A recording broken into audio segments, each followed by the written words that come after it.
And who are you that would dare enter my courts unannounced? Let's hope your manners are as shiny as your sword. For you gaze upon the Shadow Queen, and I do not know what trickery has guided you here. But if you have come to stop me, your efforts are futile. I will take what is rightfully mine, and those who would stand in my way will find there are far worse things than death. But do not fret, my noble wanderer, for I am a gracious host. So stay, but do not stray far from my courts, for I may have use for you yet.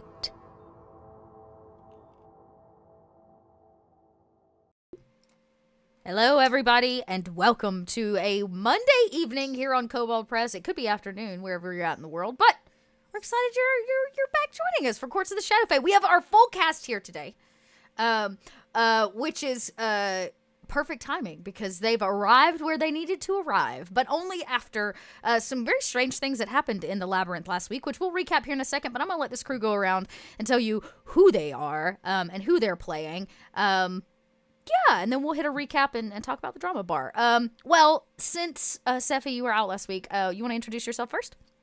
Hello, I am Persephone, aka Persephoth, and I am playing Larkgrail, Sorceress of Shadows, and Hexblade Warlock of the Array Nymphs.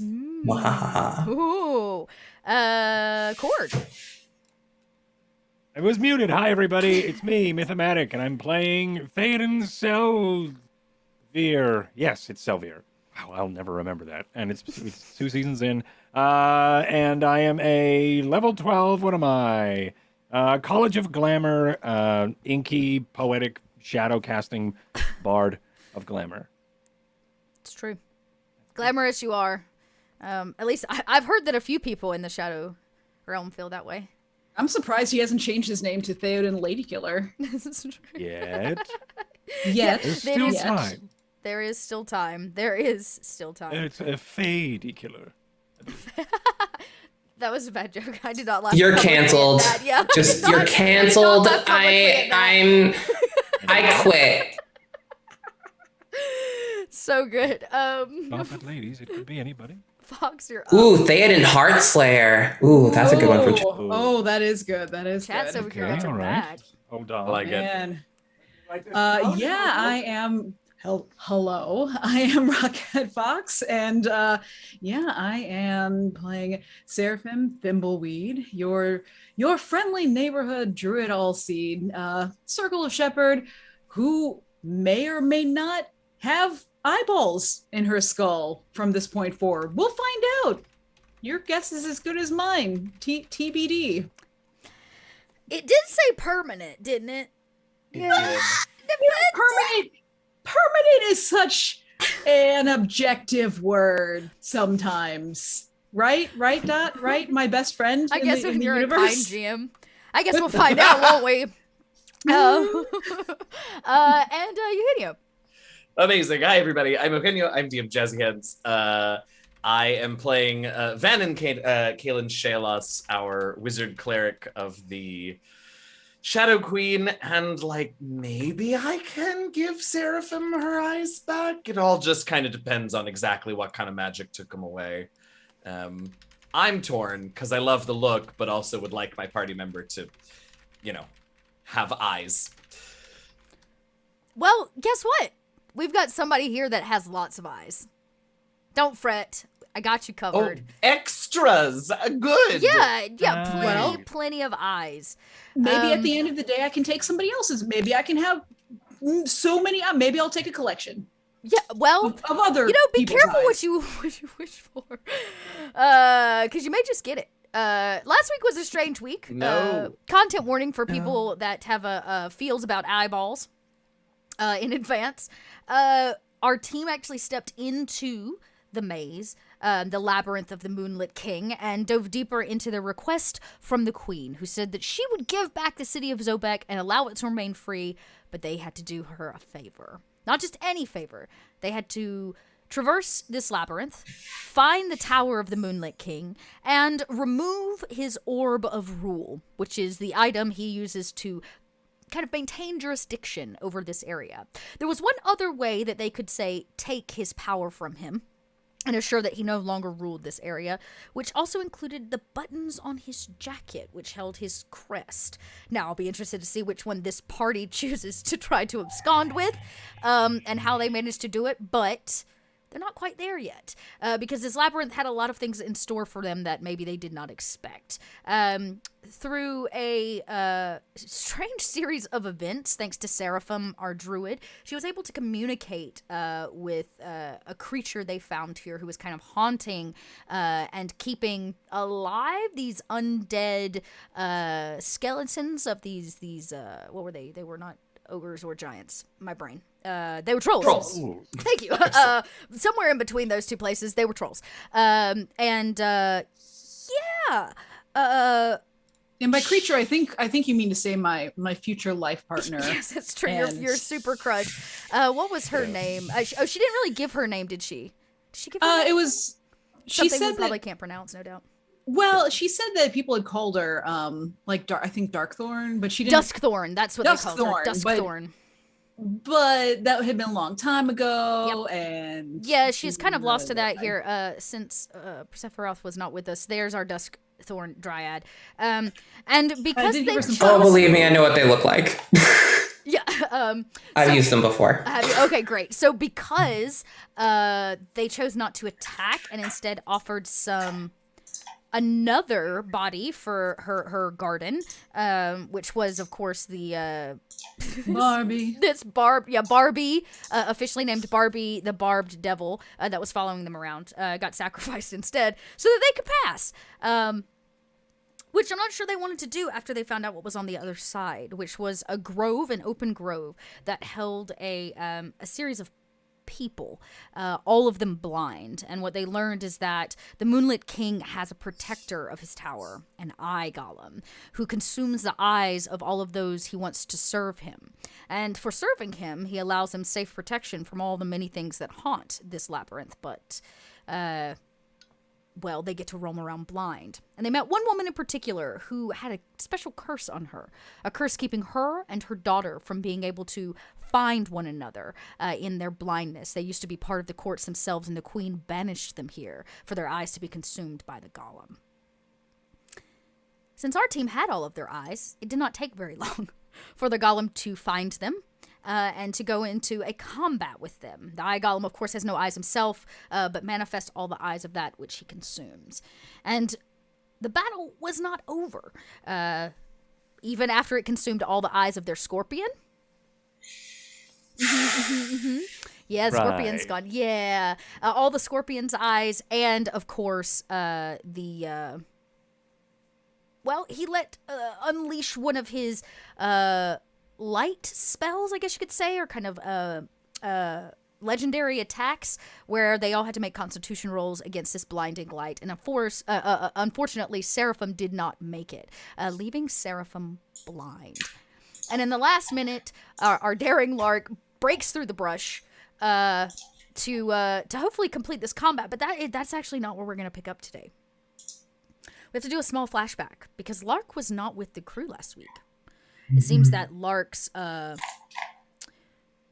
path led her elsewhere, though the crew is not exactly sure where. And as all of them stood kind of near the entrance, Lark, you hear the kind of rumble growl of that creature in a bottle that you've been hanging on to since really you made it to the realm of shadows. And you can hear it like the ever tap, tap, tap in your pocket of like a finger on glass. I raise the bottle. Dust? He speaks in kind of that groveling voice as he says, "This place is familiar to me." Truly? Yes, I have been to this place. I do not know why I know it, but I do. that way. And you can see he kind of manifests in his smoky form, and he points through the glass bottle, this kind of dark glass bottle, the direction away from the party who are kind of facing into the labyrinth.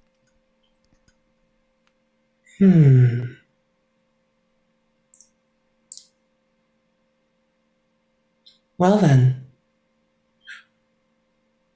I'm sure they'll be fine without me for a moment. I do not know why, but you do not want to go that way. And he points the same direction that your party is already in. I call out to them, like, oh, we should not go that way. They're already going, aren't they? They are next for the Eye Golem. That sounds uncomfortable. Yes, the Eye Golem. A monster of the king's making. I try to Eldritch Blast, like, something in the distance to get their attention. He says, don't! And you can see him, like, put his... What? Don't draw them close. For the But they're our companions. They will be our great distraction. That's quite cruel. I'm a soulless monster. Oh, well, let's find out why this is familiar to you, shall we? And he kind of points, and you kind of take a hard right. You can still hear the feet of everybody ahead of you. They seem to be okay. They're kind of talking. You might even hear them mention your name once. A spell even goes up, and you see the creature in the bottle puts, like he's got an earpiece, puts his hand to his ear, and he says something and begins to speak, but you can't quite make it out. And as you round the corner, you actually come to a long path. The greenery here is beginning to actually leaf, even though the leaves are covered with these black speckled dots. And you see a figure off in the distance, a man. He's disheveled, probably a shadow fae. He seems very lost, and he feels in the air for his way. You there. He kind of turns his head in the direction where you're coming from, and he says, "Who goes there?" I will let you know as soon as I decide whether you're friend or foe. Who are you? Who am I, or who was I? Both. Oh, long time ago. And you can see he's kind of trying to feel for you, like he's coming closer now. He's easily 20 or 30 feet off, so he won't make it very quickly at the rate that he's pacing. But he says, "Once I was noble born." Impressive. Next. He says, "I can tell by your presence you are noble born." Well, at least you haven't lost all your senses. Speak faster.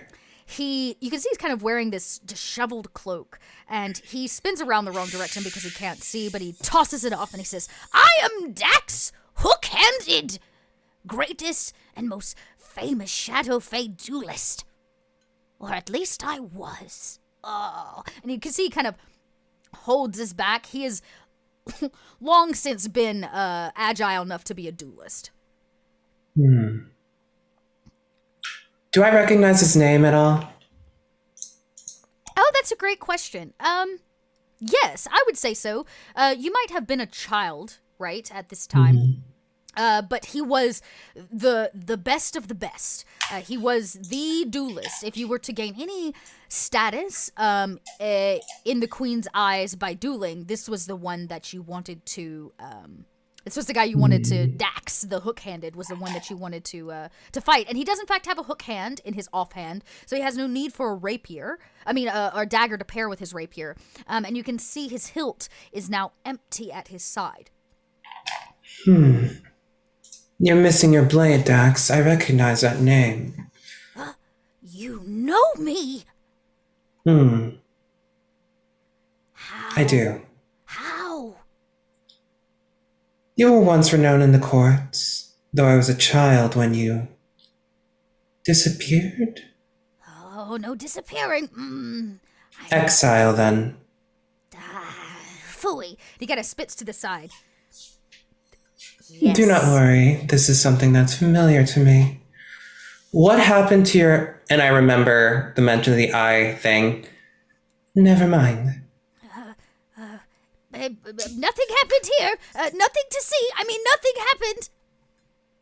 Oh, darling, now's not the time to make puns. Oh, it was my fault. All my fault. Not the king or not the queen. All my fault. What exactly happened, then? Oh, make a DC 14 charisma check to try to convince him. Oh, me make a charisma check. Okay. I know, this will be hard, but at least not for you anyways. Oh, just under. He says... Oh, wait.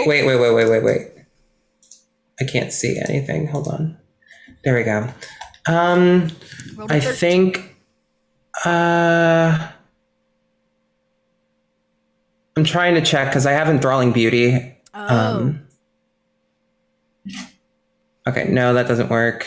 Did you tell... He says, I can't, mustn't... Oh, you are dodging the question. Who are you? I'm Lark Grail of the House of Whispers. Oh, no, so bad, not good. Oh, no. So you've heard of me? Oh, you are... Oh... he looks around as if he's gonna try to find somebody that he knows might be here, but he can't obviously see them. And he does kind of hobble over here. He runs his hand down the right side of the maze to catch the path and walks a little closer to you, and he says, I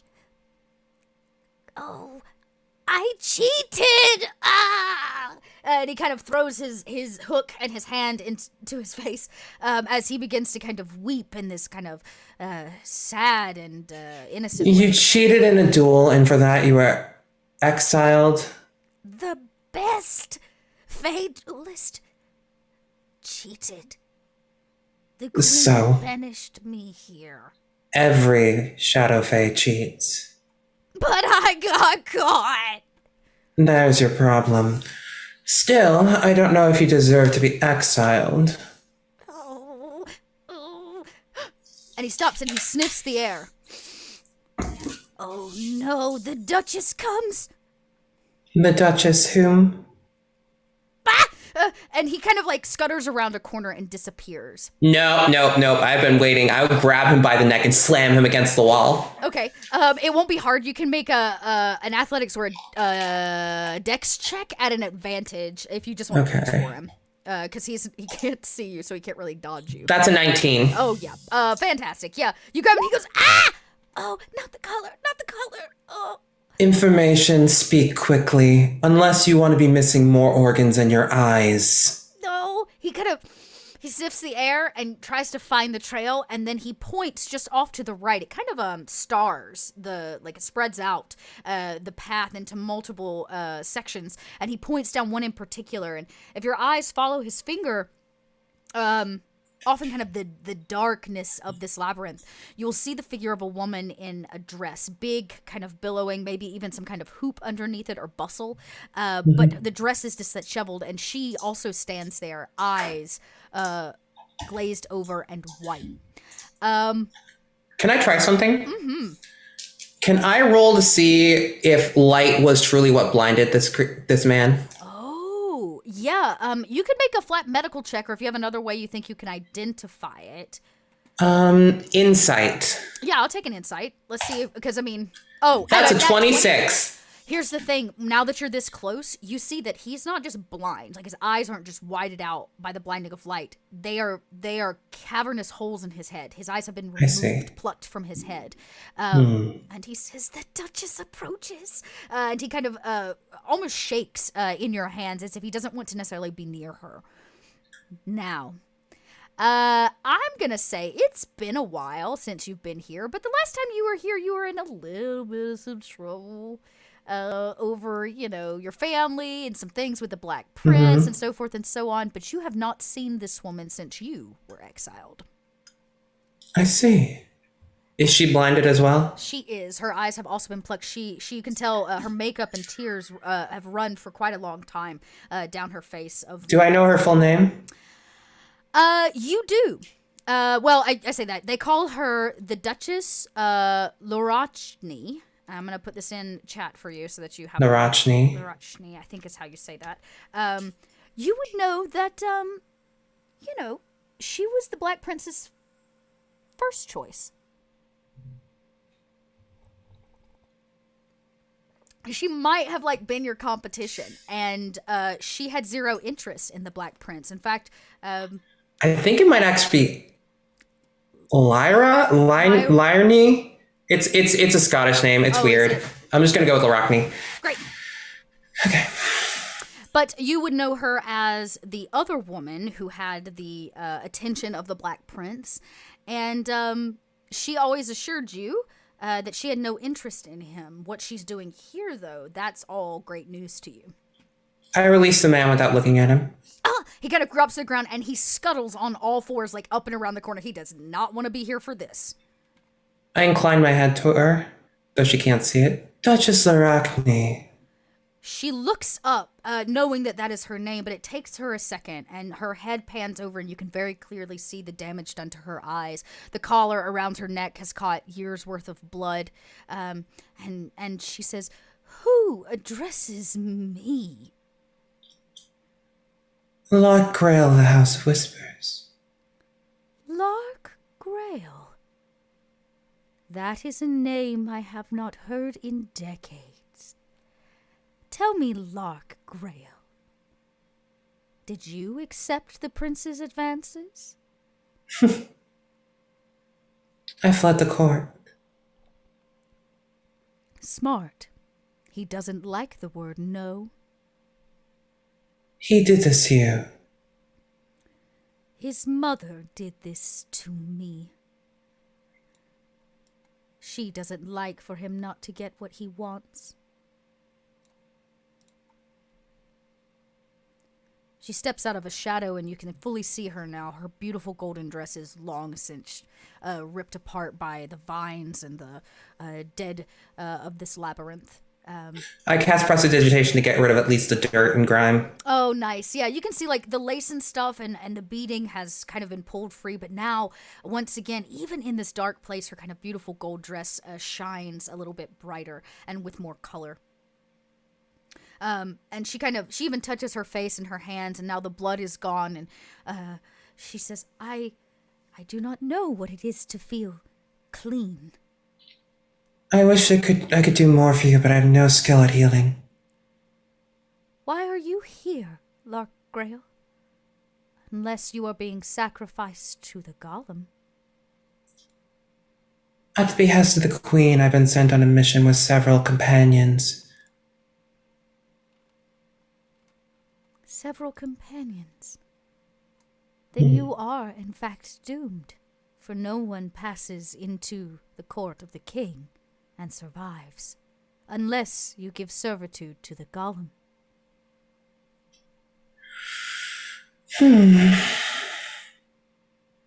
Well, then I suppose the Queen has damned us to the same fate, though I will not go lightly. Have you seen him? The Golem? The Prince? The Black Prince? Of course, yes I have.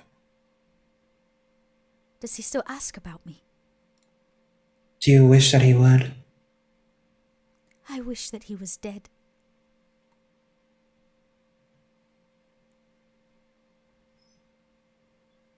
To the Black Prince, women are nothing more than fodder for his desires. He mentions you nor me. And now I am fodder for this labyrinth and shall roam endlessly without my sight. Lark is shaking with rage. Lark is furious. More so than I think anyone would have ever seen her in the party.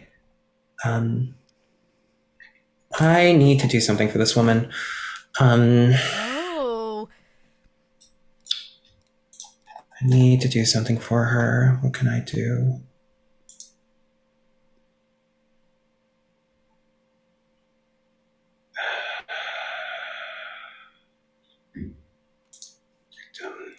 God, nothing that I have is focused on being kind. Oh, Courts of the Shadow Fae. There is one thing I can do. Oh, okay. It's not much and it will fade, but I walk up to her and I cast this spell, Fey Glamour. I lay a glamour upon a touch creature that makes it more interesting, attractive, and compelling. Basically, I want to give her the feeling or the appearance of how she used to be. Yeah, and you see, even though she has, I mean, she ages at a slower rate anyways, because she's Shadow Fae, but she stands up taller. You see her gain back a level of confidence that maybe she didn't have. She pulls her kind of nappy hair down from a falling bun and releases it onto her shoulders. And you see her for who she is. And she actually smiles from underneath these empty eye sockets. And she says, how close are you? That's actually a better question. I am less than 5 feet away at this point. She steps up and puts her hand out as if to reach for you. And as long as you allow her, she kind of feels up and puts her hand on your face.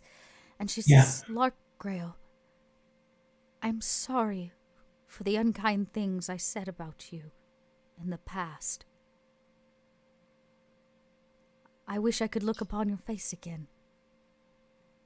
What was said in the past doesn't matter anymore, Duchess.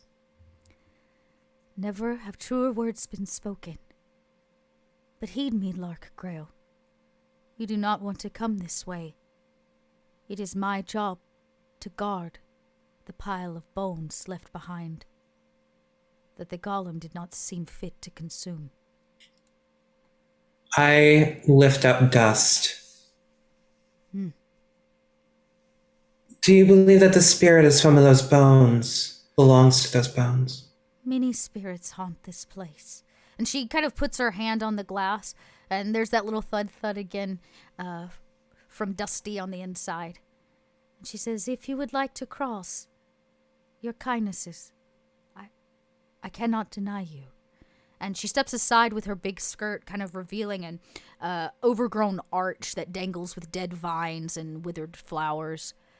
And on the other side, you can see it. The whole ground that was kind of dusty dirt is now covered in shatters and pieces of creatures and bone from maybe those that he didn't take the eyes from, but simply killed.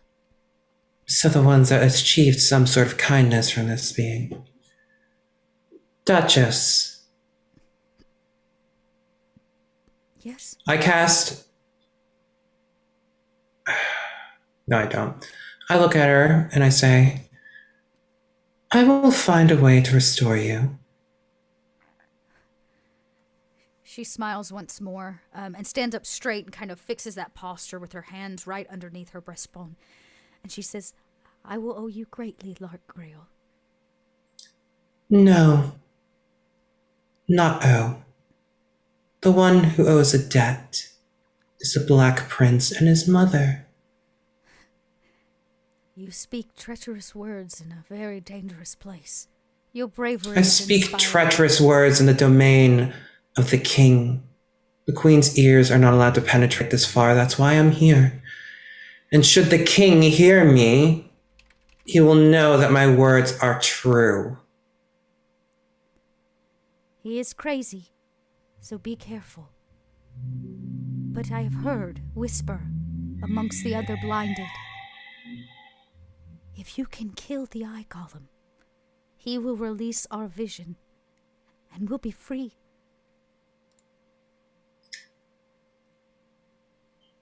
Noted. I will do just that. Please stay safe, Duchess, until I can return what is rightfully yours. Here in this grove I shall mourn. Until then, be brave, Lark. Actually, she probably says, "Be brave, Lady Lark." I am the lady no more. And I walk past her. And you see she doesn't even turn. She just continues along the path she was already traveling as if in some kind of repetitive way. And as you step in, there's nothing protecting this place. From what you can tell, there's nothing dangerous here. It is just a repurposed kind of circular part of the garden that is a dumping ground for the bones of all of those who lose their life long before they ever reach the tower or don't become servants to the Golem. And you can see he's now got his face against the glass, and he's tapping, and you can hear him. He says, "I remember. Lark, I remember. Speak, Dust. My wife. My child. I came in search of them, to rescue them, to free them. And he crushed me with his hands. Your wife and child. They are lost here in this grove." So your body is here, but your mission is yet to be complete. Yes. And you can see he's eagerly, like, if he could have his face against the glass, he kind of would, and he swirls about in the bottle as if he's looking about for his body. If you would like to help him, you could always make an investigation check or some kind of finds. I don't know if you have a finding spell. I'll help, though. Investigation? Yeah, you could definitely roll an investigation. Ooh, one of my worst skills. 14? Hey, that's not so bad. At least it wasn't the nat 1, right? 14's not so bad. There's a lot of bones here. Now, he told you, did he tell you he was Shadowfae or human? He told me he was Shadowfae. That's what I thought. Okay. So he told you he was Shadowfae. So you're going to automatically know from a large portion of these bones that these aren't of Shadowfae size. Some of them are creatures. Some of them are vertebrae of other things and beings. Some of them don't have 5 digits. Some of them have paws or whatever it is. So you're able to like sift through. And there's a lot of bones here. There's also a lot of gear, right? That has like decayed off the bodies of whatever was left here. So old swords and hilts, armor, jackets, and maybe even some of those like ruffled collars. Did you have anything on your person that was distinct? Distinct. He says, yes. I wore a trinket from my wife around my wrist. I look for a trinket. At a 14, you begin looking for something shiny, anything that you can find, and you find a few things at a 14. But there's one point, and his voice almost rings out outside of the bottle as if to burst the cork off the top of it. There! He kind of yells in this raspy way. I go towards the trinket in his body. And you find basically an arm attached to half of a like upper torso, so what's left of like the rib cage, and part of the neck that would go up into a skull. But still on the wrist of this, what's left of this body or this corpse is a gold, it looks like probably it was a necklace that has been like wrapped around his wrist multiple times, and from it hangs a locket. I pull up the locket. When you click it open, it shows the images of 2 people, a young girl and a woman, both who are Shadowfae. And you recognize this woman because you're of noble background. She and her family were disgraced long before yours was. But they were not, I wouldn't say highborn, but she married into, and they were a well-to-do family, and she was disgraced. Their whole family was disgraced, but she was specifically disgraced for insulting the queen's daughter. Insulting the queen's daughter. And for that sent out here. I know your family, Dust. My family. It has been so long, he says. I don't even remember their faces. Well then. May you look upon them now. I hold out the locket. He puts both of his hands, kind of wispy hands once again to the glass, and you can see he kind of strokes the area which would be the face of his wife and the face of his daughter. He says, they have been lost here for too long. We must find the Golem and free them. We are on the same page then. He says, Rest easy, Dust. This is my time to help you. it's about this time, off to your left, over maybe a couple, 2 or 3 hedges, like multiple rows, you see a massive bright light. Like somebody let off and like lit up a lighthouse in the middle of this dark place. It goes off like an explosion without the actual impact of one. I gather shadows and sort of pull them up to shield my face. And it does, it goes off and it beams up high. And you can see you're actually not too far from the tower now. It looms only, 40, 50, 60 feet off through some more hedges. But it's coming from this area of the light. And he says, oh no, it may be too late. Your friends. Let us go. I run towards the light. Yeah, you run through, and you kind of are running through a series of these arches. As you break through some of the brush, it almost parts for you in a certain way. I don't remember. What did I say last week, y'all? Oh, I remember what I said. I said, as Lark breaks through the brush, all eyes on me, bitch, as you break through. And all eyes on me, bitch. As you break through, and you see Seraphim is laying on the ground. The body of the scorpion, the large scorpion, has been is dead and kind of curled up. Its eyes are missing, and this golem is like barely holding itself up. It doesn't look very well at all, but neither does your team in this moment. And we basically put you straight into initiative if you would like to take it, and we'll drop you into the initiative order from last week.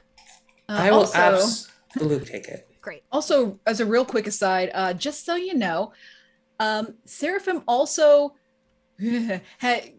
whilst she is lying on the ground, covering her eyeballs, she does also, her veins are glowing through her skin, and there are also many eyeballs all over her body. Oh, that's right. Yeah, you That's eyeball right. attacked. Surprise! Yeah, that's right. That's right. Though the hound is still standing. You do still have the hound. Yeah, the hound rolled great for that. Oh my. Okay. Yeah, this whole eyeball thing, though, that was her own doing. She thought that would be fun. All right. Let's see. What can I do?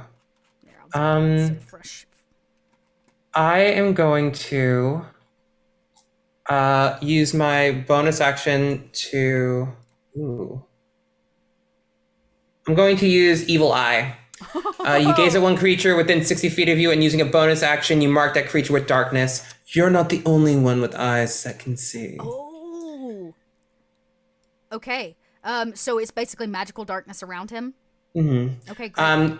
The marked creature has disadvantage on its next attack roll or skill check involving sight, unless it makes a successful charisma saving throw. Okay. I don't actually know that it's going to be able to do that, but we're going to find out. I can't imagine as a lot of charisma. Yeah, I think you're right.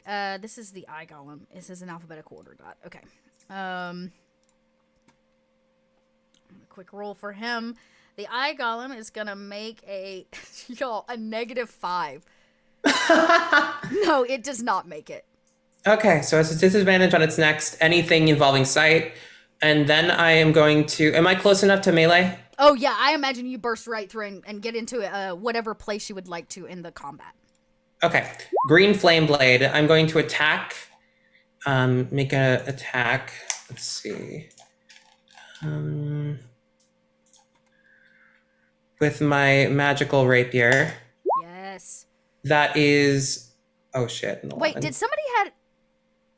Oh, yeah, okay. You have the darkness on it, so I'm going to. I will actually take the advantage on that because it can't see you coming, right? 26. Okay. Yeah, that'll hit. So Green Flame Blade will. So are there any creatures around it? No. Okay, it's the only one. So it won't jump to anything else, but that's automatically an additional 2d8 damage on top of my attack. Okay. That is 8 damage plus 2d8. So 16 damage. 16. Okay, so you get very well, how do you attack him with your blade? Because he's very close to death.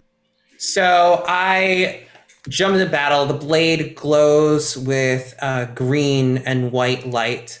And I point the blade at the biggest eye on his face and then pierce it with the blade. Yeah, it screeches out. You can see its face itself is completely blank. It has no eyes. That's right. Yeah, it's pretty here, actually, I'll show you his token. But the eyes are all over the body, and right in the center is kind of the glowing one, and you manage to stab right through it, and it kind of screams out. And even in this magical darkness, no light radiates or penetrates as you make your attack.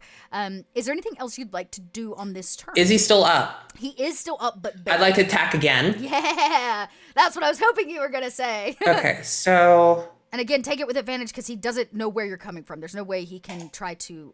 Oh, yeah, that'll hit. That's an 18. Mm-hmm. Oh, shoot, I hit wrong. Hold on. That's 15 damage. Oh, vey. Okay. All that's left. Yeah, because I didn't use Hexblade's Curse, that's all I do. Just That's another all you do. 15 damage as I pull it out and then stick it right back in there. Well, you only needed 12. So, how do you slay the eye golem? So pull out the blade, and then using both hands, I overhead it and just pierce it in there and keep stabbing and stabbing and stabbing until just eye juices come out and it falls to the ground. I'm still stabbing it over and over and over and over again until eyeball mush. Man, nobody Black's got a lot of pent-up rage. Clearly. You stab and stab until finally this massive kind of golem hits its knees and goes to the ground. As it does, maybe even as you keep stabbing, the meaty, fleshy parts of its body almost disintegrate. They dissipate into this kind of ash, and it explodes the eyeballs, hundreds of them, its entire body, everywhere. They come raining from the sky. They begin hitting the ground. They're like marbles all over the place. Yeah, exactly. Is anybody feeling something? I'm feeling. Yes, Is it? yes. Is it hailing? It's grapes. It's grapes are being thrown from the it's- sky. I feel like It's hailing like grapes. Yep. He says, Field what grapes. is that? It's grapes. It's just fruit. It's berries. Good berries. But don't eat them though. Don't eat them, they're poisonous. Put them in your mouth. Okay. I was gonna say I love grapes. Oh, No? not these though. Oh, These are No. bad. Also, don't move, anyone. yeah, there was a request for the largest eye to possibly free everyone, but you can see the eyes of everything that it's ever consumed or eaten lie here on the ground. But what about, does Seraphim's vision come back? Seraphim's vision does not come back. Hey, so also real quick, is anyone else seeing this, or rather not seeing this? Yes. Because we I'm are. definitely it's real dark around here. Can I roll insight to see what's happening? Yeah, with her eyesight, absolutely. With all the eyesight, because it was potentially going to be restored. Oh, yeah. So, Because of what the Duchess said. you can take I'd take a medicine check, I'd take an arcana check, I would take a insight. An insight. That's an 18. That might be better. So it seems that everybody you ran into had their eyes physically taken by the golem and consumed. Seraphim seems to have her eyes still in place, as if she was blinded by light, as if it literally Don't you mean burned. blinded by the light? Yeah, it basically burned it away by some other magical means. But is there any way of giving these eyeballs back? Oh, good question. Yes, there is a way in terms of giving the eyeballs back. Now, Seraphim's eyesight may have to be restored by some other magical means or some kind of extreme magic, a restoration spell maybe of some sort. But everybody else's, it's true. And you all see in this kind of circular grove near the tower, which is just off to your left, the blind begin walking your direction. You can see all of them that you've seen before. The two that you met, a few others that you haven't, as well as the woman and her daughter. They enter from opposite sides, the curse still keeping them apart. And they begin on their hands and knees, all of them, feeling around, looking for their own eyes. No one move. Also, I don't like that. does anyone have a restoration spell? No, I don't think so. So, yes, ish, maybe. Also, actually, reminder, doesn't your staff have a restoration spell? Your new one, Seraphim? Oh, that's a good. Forgot Did it you come have with that staff. instructions? It's not a darkness spell, is it? No. No. Okay. All right. Well, yeah. Let me get my hands on this. You And were meanwhile- given the I was about to say I'll need to pull the Staff of stats. healing, The right? staff of Yes. healing. I think there's a thing for it up here. Did I get? Yeah, I think one of the higher level abilities is a restoration spell. I think you're right. Yeah, hang on. I there's have just lesser a- restoration, but I don't know if that's. I mean, it cures There's- blinded, but this is a whole nother level of. There's a lesser Lesser restoration. restorations or mass cure wounds. You could Oh, definitely well, I cast have one of the lesser, too. lesser restorations and see what it does. Mhm. Let's see. You've Staff been has 10 carrying it a charges. while now. I'd say you're roughly attuned to it. Could I do something with darkness to maybe enhance the effect of it? Oh, Considering that's my entire deal. If this was light, True. I'm dark everything. you're dark everything. Yeah. I also do things in the dark. That's true. How about this? Are you gonna cast a lesser restoration, Seraphim? So Seraphim will be there, kind of like holding onto the thing, being like, all right, so I guess we have a few options here. Is everyone within hearing? Can you all hear me? Yes. Mm-hmm. Yes. Oh, Locke, you're here. I am Hello. here, yes. Um, Hello. I'm assuming the golem is down. Is the golem down? We're still fighting? We're not The golem fighting. is dead. We're good. Oh, good. The grapes all right. falling from the sky were in celebration of the golem being Oh dead. my God, those were eyeballs. Yes, they were. Which? She was gonna find out eventually, Theoden. It was only a matter of time. Oh, I'm standing on one. Oh my God. Oh no. Maybe don't move too much. Yeah, Oh, no, that's not I great. can't see this, but people are looking for their own eyeballs. So if you're stepping and popping them, then just try not to move. I This is feel a Holmes staff. like. Yeah. All right, so my staff here, it has there's 2 lesser restorations on it. I don't know what it's gonna do to my peepers, Why? but well, yeah, but if memory serves, we still have a job to get done, and if Mr. Eyeball here is any indication, it's not going to be any easier once we get inside. No, it won't be. Well, how important are your eyes to you, really? If you want your eyes back, I feel like we try to get your eyes back. If you are worried about us fighting a king or something, don't worry about that. We'll figure out when we get there. Sure, but I mean, right now, like I've got a stick, I've got Spot, which Seraphim has affectionately named the No. the Feyhound. I've got Spot, who has very good senses, and I don't imagine waiting any is gonna make me see any worse as it stands. It can't get any worse. I can't see anything. Perhaps one of the Ooh? lost here, once they return their eyesight, will have the ability to restore your vision. I go over to. Is the Duchess here yet? The Duchess is here. Actually, all 12 of them. There are 12 people in total are here. So here's what I'm gonna do. Only because this may answer your question. She's still looking around. Anybody that is looking at the eyes and the blinded can do a couple things. I'll take a perception check. That's very helpful. But you can also make an intelligence arcana check or an investigation check to see something out of the norm. If you still have your detect magic on, this might help you with that. I'm going to give you Shit. advantage. Perfect. Okay, at a They 27 have with the... incredibly good eyes. Oh, that's very good.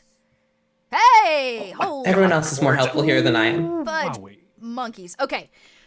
Both 2 nat 20s. So you each see something different. With the detect magic on, what you realize is all of these eyes all over the ground, the more you focus, you begin to see these thin lines from the eyes to those in which they belong. it's almost like a connecting piece inside of a piece of this realm that you can't see with natural eyes.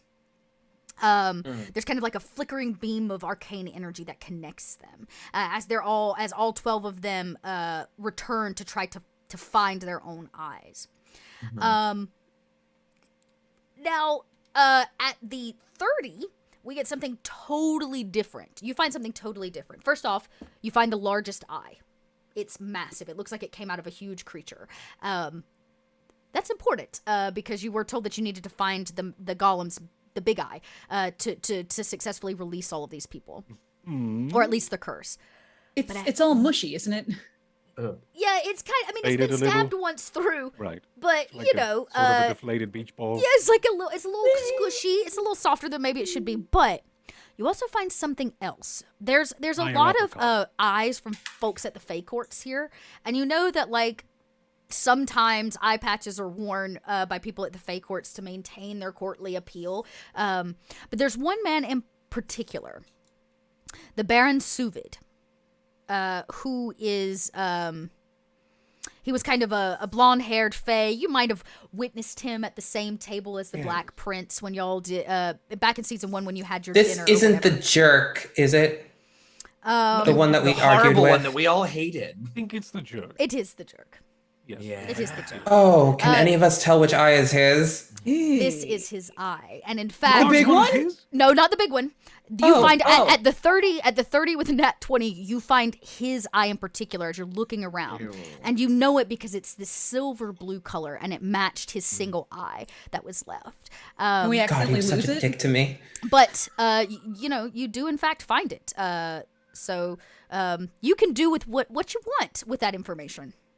Oh, what if it accidentally just rolled away? It could be used as at eye. Because I do. Baron, what is that? Baron Suvid, remember the dick bag that we all hate? Ugh. Is that his eye? Ew. might be a good bargaining chip. I Oh, mean, it matches his silvery Ew, imagine what we could do with that. demeanor. I could brand it. That's Oh, would it survive a branding? It's just an eye. But if it's connected to him, it's a I don't part of really him that want would mark him as an enemy of the Fae Court.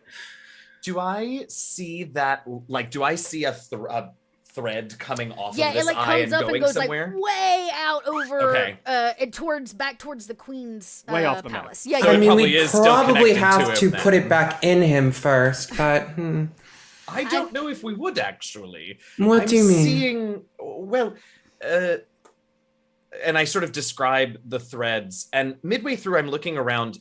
Do the woman and her daughter have threads to their eyes? They do. Can they reach them? don't have any They just eyeballs. can't see them, right? Everybody's kind of feeling around blindly. All right, it's time to help the blind find their balls. Okay. Well, a to nickel start for the with, haircut. I have a feeling this eye is still connected to him, and as much as I absolutely don't want to watch you brand an eyeball, I think to your purpose it's possible. Perhaps the threat of it would be more effective than the actual doing of it. Why don't you hold on to that, I don't want to Theoden? hold on to this. Someone else can hold on. I will. I certainly will. I place it in a little velvet bag. Ew, what if you put it in with Dust? Maybe he can hold on to I it. Put it in a believe little that beach ball or Dust will something. be not occupying the jar much longer. That pains me to even think about. Oh, that's Or his exciting. wife and daughter are the ones that were cursed. Now the woman hears your voice when you say that. When you say curse, and she looks over, recognizing it's all of you, and you can see she's crying, but more like tears of joy. And you can see, did you get it? Did you get it? Please tell me you got it. I hold up the locket. She feels around and she touches it and she says, I know this. I know this. Do you have it? The eye, the big one. Yes.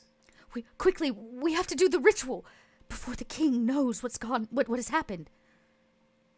Whoever has the eye, bring it here. None of us have touched it. It's like I think it's on the ground. Pick it up. Yeah, you. Pick I up- go over and pick it up. Yeah, You pick up the big eye, and you can see she is urging you to come to kind of a clear place. She kind of pushes all the eyeballs back and clears a place on the floor. Aiden, what's happening?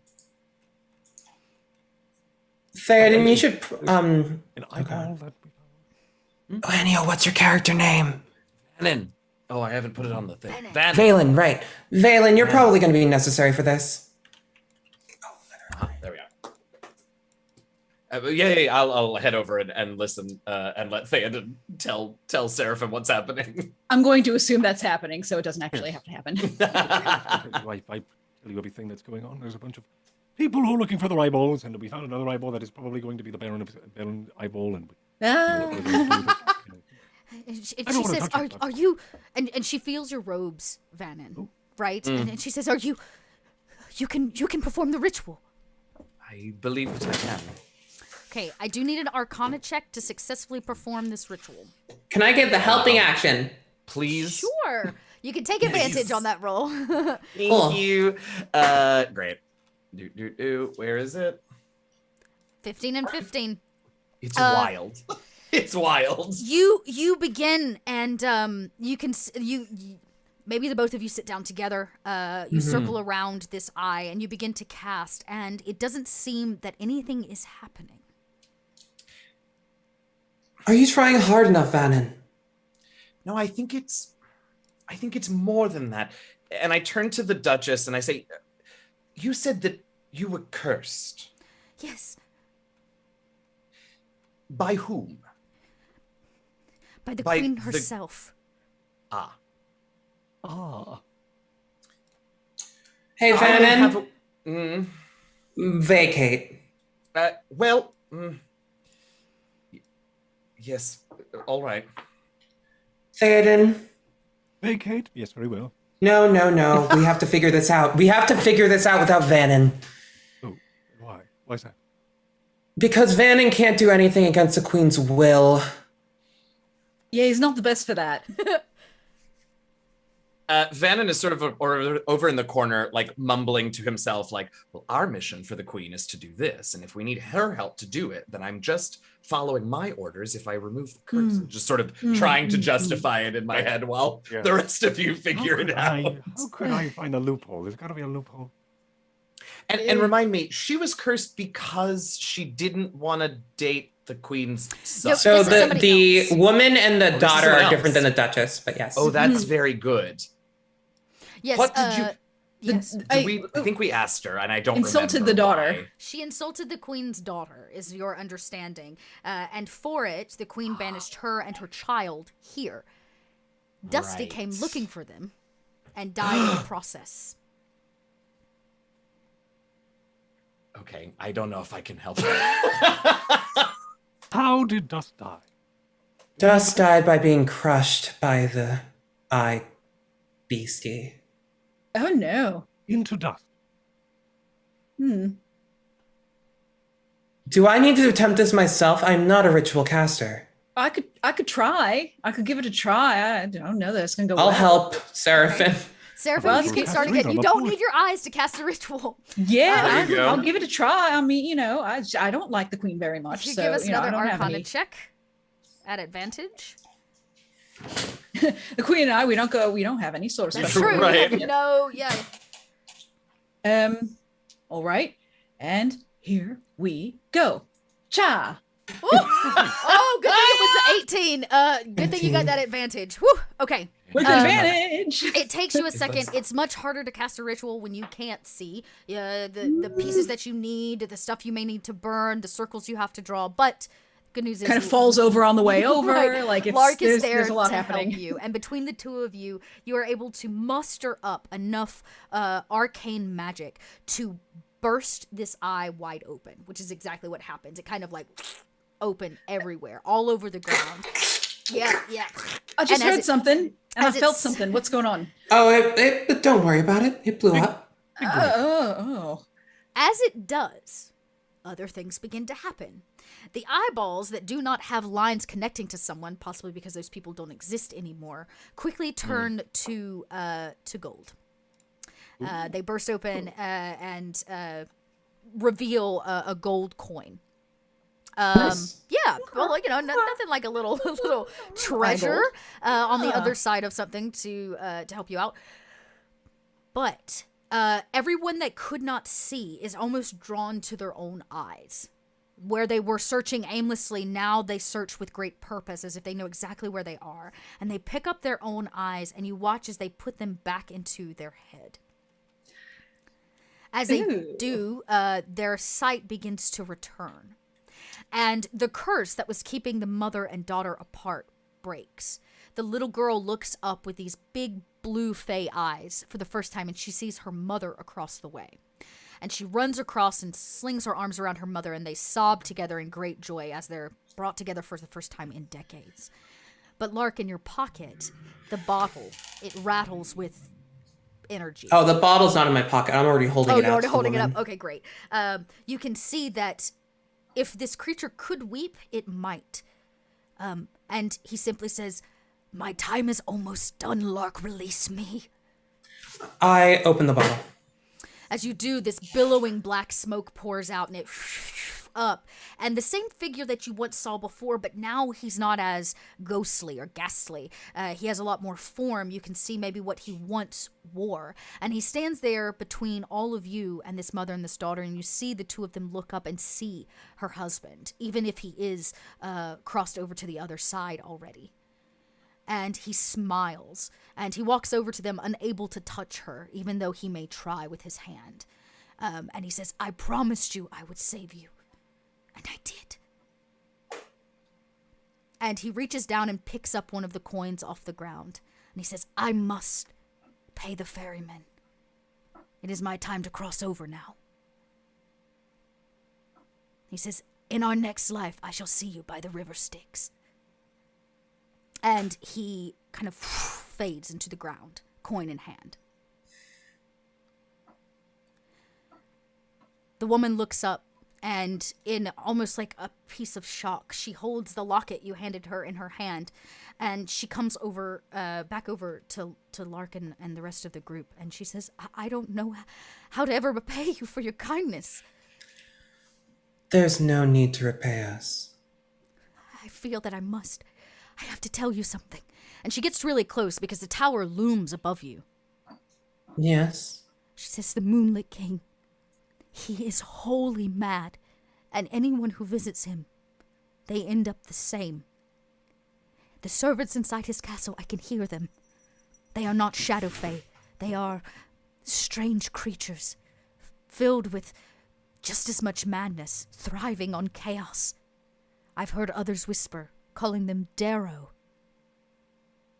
Oh, I know that term. We all do. She says, you must bind yourselves. If you go in without it, you will fall to his madness." What do you mean by bind ourselves? The queen, when she spends her summers here, when they trade places, she does a binding spell, a simple one involving a charm, using holly and a firebird's feather.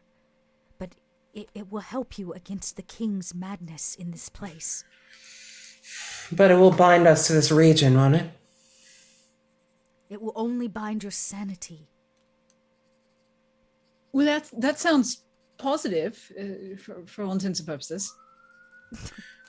Do you know the location of the Orb of Rule? I do not. I have never entered the tower myself, but I have heard that the king does not keep it far from himself. Will you be able to escape the forest, or will you make a new home here? We cannot call this place home. We were only safe because of the Golem. And you can see other people are now finding their eyes, and some of them are weeping and crying. Some of them are blinded by the tower itself, but they all begin to try to exit. She says, "We will leave now. If we are lucky, we can get out before more creatures come for us." Do I have anything I can give them? Hold on. She says, "Do you know the path out?" And looks at all of you for this. I don't think you want my input on this. I have 2 emeralds in my possession. I give one to this woman, and I call the Duchess over and put one in her hand. The Duchess now looks very humbled, in fact, just to be in your presence. And they both take the gems willingly. I do not know if I can guide you, but Seraphim, could you summon something to guide them out? Oh, sure. And also summon something to help you, to guide you as well. Well, I have a plan for that. As for the first, I think, is there quick question for the GM. Are there any, so I remember with the all my squirrels, did they all disperse after they failed? Are there any still lingering? They did run off afterwards, but you might be able to call them back if you wanted to do like an animal handling or a nature check of some kind to see if you can't like whistle your squirrels back. But this, I mean, you kind of released a lot of squirrels in this place, so they're all over. Also, my next question, my giant scorpion, who I'm sure would not fit inside the tower, did it just... He killed it. He killed it and consumed its eyes. Rude. Yeah, he killed it. Rude. Okay, well, let me try and do an animal handling then. Let's see, where... Animal handling, where are you?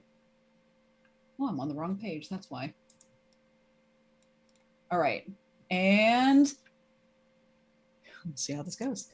Animal handling, it's a 9. It's a 9. They were scared off. The squirrels, it was fear that made them run. So no matter how hard you call them, they will not respond. You know, but I could do it. I could do it. Says Spot. His tail's like. I'm gonna need you here. And Seraphim's gonna kind of like kneel the front bits down, so, and she takes his big old face and be like, okay, so would you mind, you got a lot of senses and they're very strong, and you're a good boy, and I wanted to know if maybe you'd be okay sharing some of them with me. Would that be okay? Lead you. Yeah, I'll lead you. That'd be great. And so on that note, we're gonna see if this works, and I'll cast it and we'll see how the lovely GM feels about it. Mm-hmm. I'm gonna cast Animal Spy. Okay. Which creates a mental link between me and a beast within range. Okay. Until the spell ends, I can use a bonus action to transfer my awareness to the beast using its vision, hearing, smell, taste, and touch. So at certain points, I'll imagine I can use its sight. Yes, that is true. So the bad news about this spell is it does make your physical form motionless or unaware of the outside world. So basically, your physical form becomes unconscious. Okay, so pretty much just I will say jump into the dog body and then in there. Yep, you have okay, great. And you kind of see through the dog's eyes. Now you're seeing everything from a much lower perspective. Your party is around you. You see all the eyeballs everywhere. You can see that the rest of the I guess are no longer the once blinded instead of the blinded are making their way, trying to find their way out, and they all seem to be headed one specific direction. Okay. Oh man, I guess I can't. So Seraphim's gonna start trying to talk as the dog, but she's like, and then like kind of like, and then just does like a points. And are you doing this for your party or for for the once blinded? The once blinded, the Duchess and the daughter, like kind of. The daughter is so sweet. She's probably 13 or 14 now. They've been in here quite a while. And she leans down and she scroofs your face and your neck and she says, "That way?" She says, "Thank you so much." And she plants a kiss right between Spot's eyes. And her mother says, "We'll take it from here. Be careful." And Seraphim's going to go back into... And you bring yourself back into your body. That was really hard to communicate that way. What was that? Was that you? What? Were you the dog just now? You know, that's a complicated question. Oh, okay. Where Dusty once stood before he dissipated, from the sky kind of dwindles down a firebird's feather. It is bright orange, even in this dark, dingy place, and it kind of firmly plants on the ground. Around you all are still a slew of platinum, by the way. Dibs. There's 120 platinum coins with eyes imprinted on the front. Each one's marked with the image of an eye. What you can use this for, you're not sure, but there's a lot of them, and they're Buying probably more very eyes. valuable. So yeah. Nope, that's the big stuff. And eventually everybody follows the direction of Spot, and they begin to make their way out of this place, leaving the four of you along with Spot standing at the base of the Moonlit King's tower. Now, there was a cave. Do y'all remember the cave? Yes, when you came in. Maybe Lark is just now taking this in, but there's kind of a giant ramp that goes up to a cave just on the outskirts where more than likely the golem resides. But on the inside, you could hear people, because there's still eyeballs all over the ground unclaimed. And Vannon, you see it. The lines lead straight into this cave. What is in there seems rabid and sad and beside themselves to some degree. We should rabid and sad and beside themselves in a dangerous way or in a pitiful way? In a very pitiful way. Ah, okay. It's actually instead of it being, it doesn't seem like these are like mean voices. These seem like the voices of tortured celestials. Celestials. Is anyone hearing that? I hear something weird. Absolutely. Yes, it's the rest of these sort of gesturing and all the eyes. The rest of these eyes seem connected to whatever is causing that keening sound. Shall we go then? Forward or back towards them? Lark is already walking towards the keening. As you, We can't just leave them all on the floor. I mean, they get, that's littering. as you kind of take up the ramp and follow the literal kind of arcane lines that lead into this place, and all of you peer in, what you see is a pretty horrendous sight. The main kind of centralized area of the cavern is the sleeping place of the golem. You can see its like nest, or where it burrowed, if you would. Mm-hmm. But around it, all across the walls, have been dug in and barred. It's cells, and it is filled with probably what might once have been celestial creatures. Of course, all of them are also blinded. Some of them are shadow fae, but most of them are celestial. And they're in a bit of a horrible, kind of dreamless, merciless, pitiful state. They are all begging to be set free. Can I do something without consulting the rest of the party? It's an interesting usage of the spell, but I want to cast Black Ribbons. And I basically want to use that to disrupt and like basically pull the bars apart. Like they're usually used to capture creatures, but like I just want to rip right through them. Yeah, in sure. like I love that. just like immediately in a rage. So Lark like pulls out her hand. These claws of darkness sort of rise up from her skin. She whips them out, and these long silken black ribbons that sort of absorb any remaining light coil around these bars and start to break and crack and twist the metal with this ungodly screech as she sort of screams and rips them all out of the hinges. Okay. Yeah, and Or tries to. It tries to, and it kind of slashes across. I'm gonna have you make you can make an Arcana check, but I'm also gonna have you make a Charisma check, because you're staring at these creatures. Can I do just charisma? Yeah, sure. Yeah, Cool. just a regular Charisma instead of Intimidation, sure. Hold on 1 second. I think yes. Okay. Please be good. Okay. Okay, this will be interesting. You are helping them, so I'm going to give you the higher one, because this is to make sure they don't attack Okay. you. Cool. They have basically been tormented and abused and tortured. Wait, is this persuasion? It can be if you would like to find a way to persuade them, or just say something to persuade them. Okay, so let's see. I want them all out. Nice. Let's just go with the first one. Yeah, let's just ignore And me. I'm as you- doing anything. I imagine, though, as you walk in, you're quite a sight to behold because there's light outside coming from the tower, and in here it is dark. And so it's just your silhouette as you cast this black ribbon across the space, and it slices and bends these bars open. And these heavily abused and truly pitiful creatures, you can see none of them have their wings anymore. They have all been ripped from their body in some way. They crawl out or run out, and they burst free. And like releasing a sieve, it comes spilling out. And all of you have to part to allow these celestials and these fae to run free. And as they do, they collect their eyes. They're running. They're screaming. Some of them climb the walls, but they are trying to get out of this place. Let's see. If anybody would like to roll a medicine check, you're welcome to. I don't know if that's anybody's. This would be a site-based thing, though, so just to know that. Yikes. But I would also take a history check, and anybody that's Shadow Fae can make it at advantage. 13 medicine. It's not helping. Okay. 22. Oh, a 22. Okay. At a history. Sure, You but I didn't know it don't all. physically, these creatures look really, really worn and very much beaten.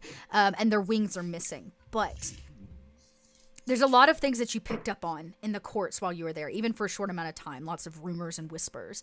And it is said that the Shadow Fae often need help, right? The Shadow Fae use other creatures, sometimes even themselves, to get things done.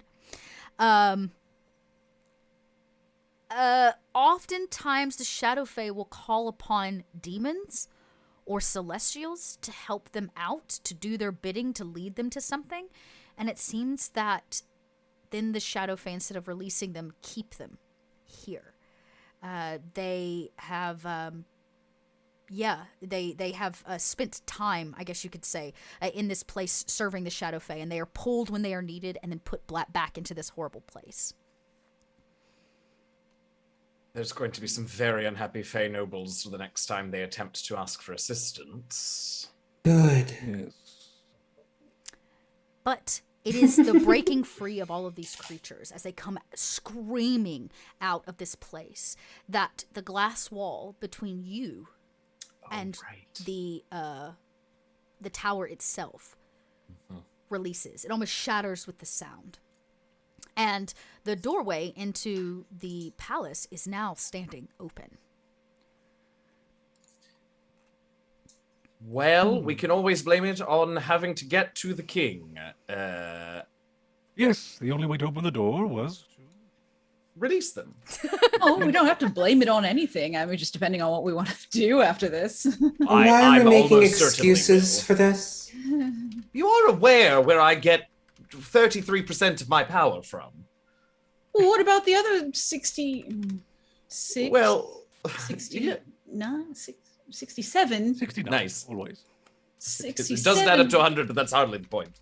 Well, what about the other 67%? I mean, that's still 67% of power. Significant, but I don't know that I'll be able to use it if the one who grants me the 33 decides to kill us for... Well, then We were sent on a wouldn't really care mission. about it. We were not given parameters about how we achieve said Well, mission. exactly. No, that's exactly my point, is that it is, this is in service to the mission.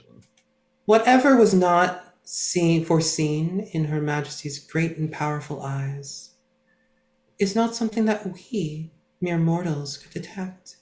See, Locke understands where I'm headed with all of this. Should It's we not about actually blame, on it's about... the EA words for old Seraphim here?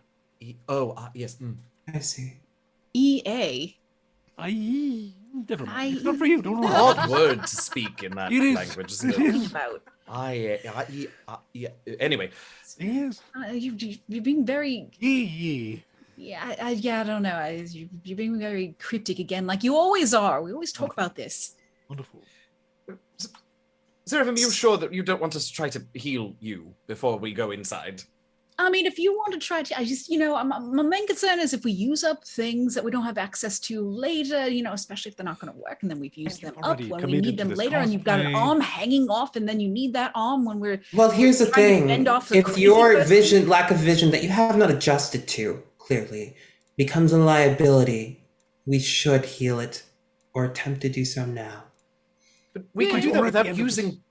session, Go on, so you could Thaden. then have the eyes later. So you don't- We also, I'm able to replicate that particular magical effect from the staff. So if you want to hold on to your ability to cast lesser restoration, I am able to call upon, well, that 33% of my power and cast it myself. If you Well, would, yeah, I mean, if you why would not like a let try. you might as well let the queen fix my sight, since I mean she's the one making us do all this in the first place. I wouldn't have lost my There sight is if I a- want the queen and her. There is a certain poetry to that, isn't No, there? that makes sense to me. Who says she's Well, I gonna go suppose I could back? also let's see. Please, isn't there? Lark tries very hard to not like look a certain way when they mention the queen. Yeah.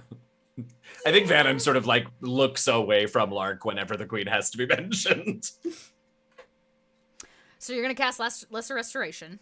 Yeah, I'll do it. Okay. I've got it prepared and have nice. it as Okay. a spell available. And as a reminder, that staff does have 2 casts of lesser restoration, along with, let me make sure I got that right. 2 restoration, cure wounds, Right.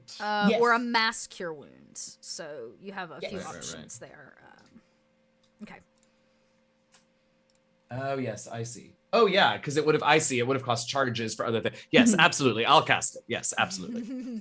Yeah, well, do you? Um, Seraphim's gonna like trot real close to where she hears Vannon and just like stick her face Really trying to really help. close, just like. All right, Very- here, just get all up in there. Go on, Oh good. go on, just right in there. my whole fist in there. All right. Yeah, do you need to hold it open? No, I Yeah, really would actually prefer that you didn't. All right, here we are. And there is a certain irony and poetry to it. I will invoke the Shadow Queen and call upon her healing magics to see if I can bring back Seraphim's vision. Do you Yeah, you actually hear this? call upon her? This will be interesting. I think that I do, and Okay. I say that because I actually I don't know that I have to date really cast any of my cleric spells. I lean much more heavily on my wizard spells because my intelligence is higher. So yeah, I think I do. Okay. I think when I cast my cleric spells, I call upon her. I don't know that I. Whether or not this is true, I don't think Vannon considers it like actually calling to get her attention. I have always assumed that the power that she has granted me as one of her, Okay. acolytes is sort of passive for her. I don't know if that's true, but that's So- what Vannon thinks. Okay. Maybe every time she gets a so ding do you? on her, I like- guess I'm Right. Do you say anything to her before you cast this? To the queen? No, I don't think I would even Okay. think to. I think I would just draw upon the power and would invoke her name as part of the invocation of the invocation spell, but itself. I don't think Okay. I would think to Okay. ask. All right. I would Then, love to say yes to you, but I don't think Vannon would. Hey, that's reasonable. So then I will not have you make a persuasion check. I'll just have you Okay, great. roll the magic spell. So the thing about Lesser Restoration is that it says that it wait here, I'll put it in the thing. And end one disease or one condition afflicting it. The condition can be blinded, deafened, paralyzed, or poisoned. Now, as we said, the blinded condition versus having your eyes removed may be. Well, they're not actually removed. They're not Yeah, removed. hers I just are. got blinded is by Oh, a that's blind right. condition. It is. Oh, that's true. Else No, I it would did have been say able to pop them permanent. back in. So, what does it look like as you try to bring her sight back? So I have the amulet with the Shadow Queen's seal on it, and this whole time it's sort of been tucked away in my robes because not everyone here loves her.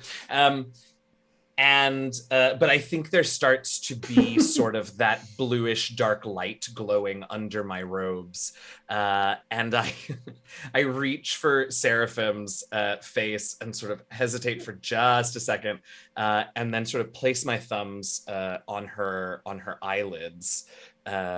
And let that sort of blue light travel from the amulet down my arms and Nice. into my hands.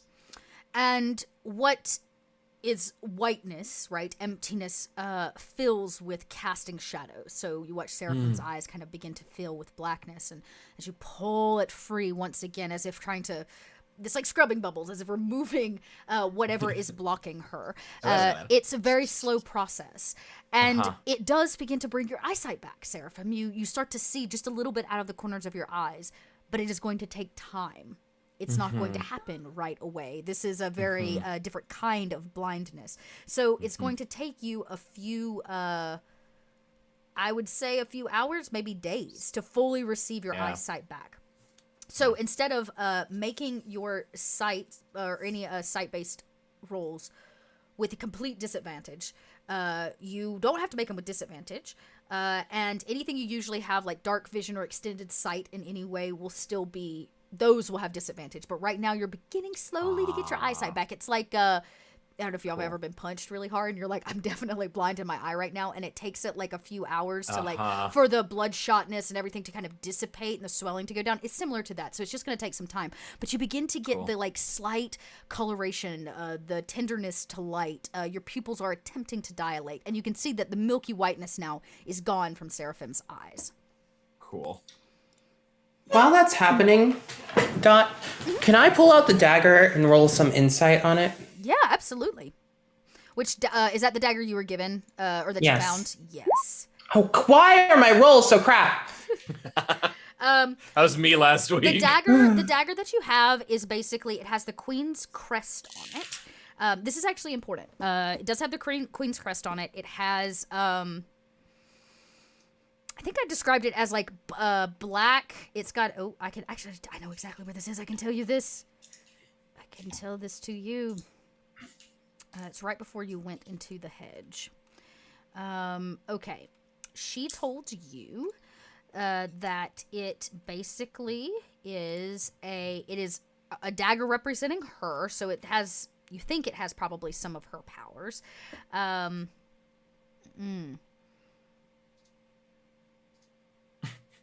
am afraid of what is about to happen. Yeah, me too. Me too. It doesn't look like, it is sharp, but it's not, as somebody that uses weapons, you would know, this does not look like something that's actually meant to kill somebody with. You're not exactly sure what it's used for. It's still sharp around the edges. It still points like a dagger. It's built with a handle. The hilt is there. The crossbar is there, but it doesn't quite, doesn't seem right in some degree. It is kind of a black obsidian color.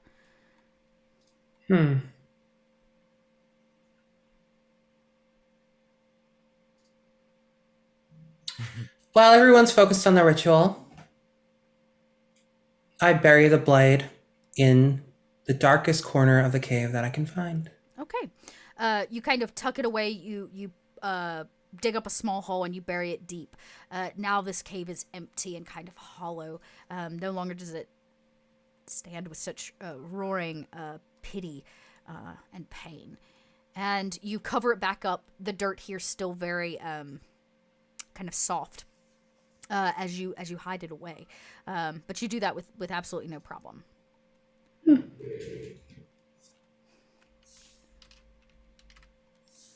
Okay. That's all. This place is dark.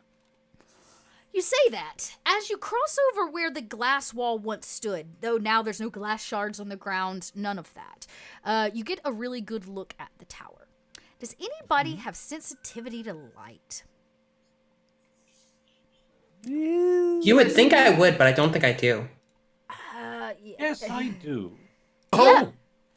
Yeah, that's what I thought. As you get closer, you realize that the tower itself is radiating this intense amount of light, and it gets denser and brighter the closer you get to it, as if it is what casts the shadows in this labyrinth. It is the central point. Let's see. It does hurt to stare at. The tower's light counts as sunlight for the purpose of creatures that have weakness to sunlight. So if anybody has weakness to sunlight, while you are in the tower, that will affect you. While we are in the tower? Yeah. Right now, you're Wow. over. It's almost like trying to walk into a sunset. You're like, but once you get in there, you're going to see it's even brighter. That sucks. All right. No. things that you see as you try to make out the tower walls. The exterior literally resembles what we would consider the surface of the moon. It has both light and dark sections, even though it's emanating light, and it kind of resembles like lunar craters and large seas up and down it. Big holes can be seen in its walls about halfway up, and there's a small balcony that perches almost at the top. And then, of course, it's kind of got this slanted roof, and I can actually show you this. So you can see it. There it is. The tower there in the center of the labyrinth. All right. Now that... oh, yeah. Did you see it? This way. Oh, there we go. Thanks. I believe we are meant to bind ourselves in some way before we can enter. It is Spot that's yeah. And he's holding up Keep the the feather. madness away. Yes. Yes. What was seems with the important. feather? I also assumed Theoden had picked it up because I Theoden totally has a picked it feather. up. Oh, you totally... Okay, you've definitely got the feather. So you have this, like, beautiful orange and red feather, firebird feather. And she told you that you needed holly and the firebird feather and somebody to cast a binding spell on all of you to bind your sanity to your body is basically what's happening. He's got sunglasses. Well, Is there any holly around? I imagine that our druid probably has I was some in gonna a say, pouch, let me doubt. take a little peek around here. Show me. Question. show me Hollyberry. Could I do survival? Sure, or nature, either one. I To have just see if so you much just- more in survival for Yeah, some reason. survival's I fine. should have more in nature, but here we are. Show me survival. Hey. Yeah, totally. I would say you would know that as a druid, there are a few things you need on you at all points to cast any druid spell. Holly is one of the basic, bare minimum things that are used in a ton of different druid spells. And so even you can't see, but you can smell. And as you begin kind of going through your pouch as a druid, your survival instincts of knowing these things kick in, and you smell it, the holly, in your hand, this kind of, shiny, waxy green leaf. Let's see here. Granola bar, some sticks. Here we are. I knew I had some of this on me. All right. Who's doing this? Not sure. We need the. Did she tell us what to do? She said it was just a binding spell. So anybody that has basic magic would be able to do a binding spell. It's just an arcana check once you have the goods. Do we have to do You it? say I would that, just but- rather have the feather. I'm pointed in one of your two directions, Van and Locke. Mm-hmm. Who wants the Yeah. holly? I can certainly give it a try. I tried. It was barely successful the last time that I did. I believe that Vannon should try to be helpful this time. This has helpful, nothing here to you do with the go. queen, so hopefully my knowledge won't fail me this So- time. You know, I would Ryan. recommend learning to think for yourself. I think perfectly well for 67% of myself. Anyway, You can make it with advantage since you're getting help from I read from once as Seraphim. well. There's an Yeah, arcana I'm check. not getting in this fight. okay. At a 24, Needed that is good advantage enough. though, so thank you for the help. Binding spell is the bare minimum, and you already Yeah, had what yeah. you needed. It just takes some time. And maybe it is the grace of the queen herself that desperately wants all of you not to lose your madness to this tower, so she can get what she wants, that really pushes you through. But you cast the binding spell, you burn the holly, and the spell is actually cast onto the feather. It's actually like all of your sanity Oh, for the okay. four of you is like bound to this feather. So as long as the feather remains and one of you wear it, all of you do not take the disadvantage against the king. Yeah, I imagine. It'll be fine. It's a lot of responsibility on one feather. No worries. Does that mean we have to all stay in the same place then? Or if we go too far away from the feather, our sanity stays with the feather and we just have a lot of questions. Bannon. Well, I think as long as we are near the feather and that it is upon one of our persons, we should be all right. So we should not separate once we're inside, I think. Thaden, that's really well. You need like a pin or something. That's really well fastened in there? And you. Oh, it's in there. Oh, okay. Just good. Okay, all right. So, from my knowledge, just so I can say it out loud, It should be that when the king attempts to affect your sanity, you don't make it with disadvantage. Though I don't think you're going to make it with advantage. Let me just double check that. She'll tell you she'll tell me right here.